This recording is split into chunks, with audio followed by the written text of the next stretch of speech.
Tard, secrétaire général, le secrétariat et les membres de la commission exécutive de l'UD vous souhaitent la bienvenue à la Maison du Peuple.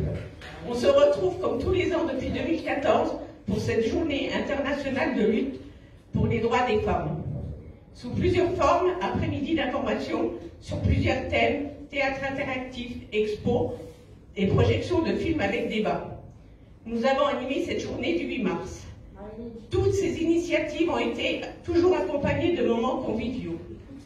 Avec le collectif Famixité qui a rejoint depuis le dernier congrès l'espace revendicatif qui est piloté par Alex, nous constatons malheureusement que peu de choses changent. Nous revendiquons plus d'égalité entre les femmes et les hommes, tant sur le plan professionnel que personnel, moins de violences sexistes et sexuelles au travail et dans sa vie personnelle, moins de violences conjugales, de violences dans les rues envers les femmes. Ce matin, j'ai vérifié le nombre de féminicides depuis le début de l'année. Nous en sommes au 24e, 22 l'année dernière à la même date.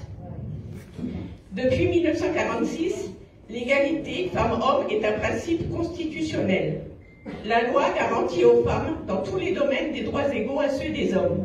Malgré un important corpus législatif pour l'égalité professionnelle, la situation des femmes sur le marché du travail reste plus fragile que celle des hommes.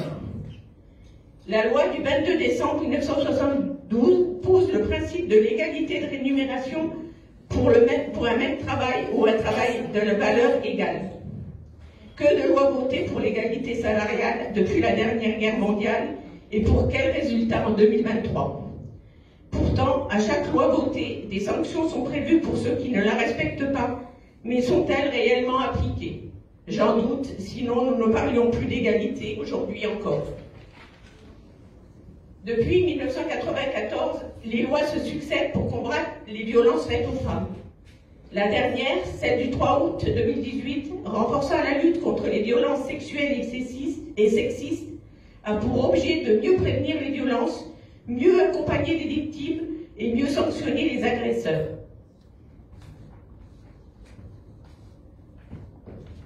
Beaucoup d'autres lois vont suivre, celle de juillet 1975, de juillet 1983, de mai 2001, de janvier 2011, août 2015 et décembre 2021.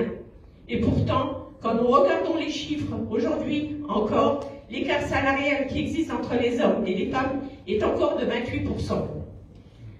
Les principaux articles de la loi contre les violences sexistes et sexuelles prévoient un délai de prescription à 30 ans pour les crimes sexuels commis sur mineurs, le renforcement de la protection des mineurs face aux agressions sexuelles et viols commis par un majeur, la création d'une infraction pour verbaliser le harcèlement de rue, la lutte contre les nouvelles formes d'agression, raids numériques sur les réseaux sociaux,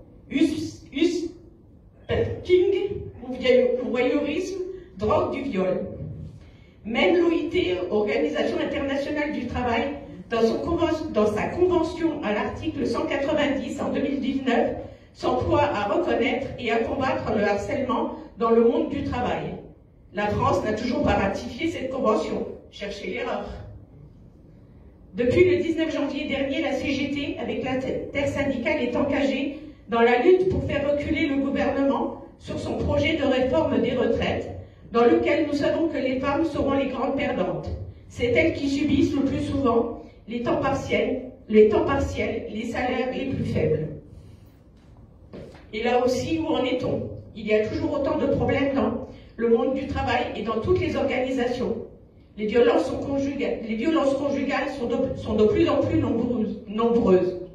Je vous le disais au début de mon intervention, 24 féminicides depuis le début de l'année, presque un homicide tous les 3 jours.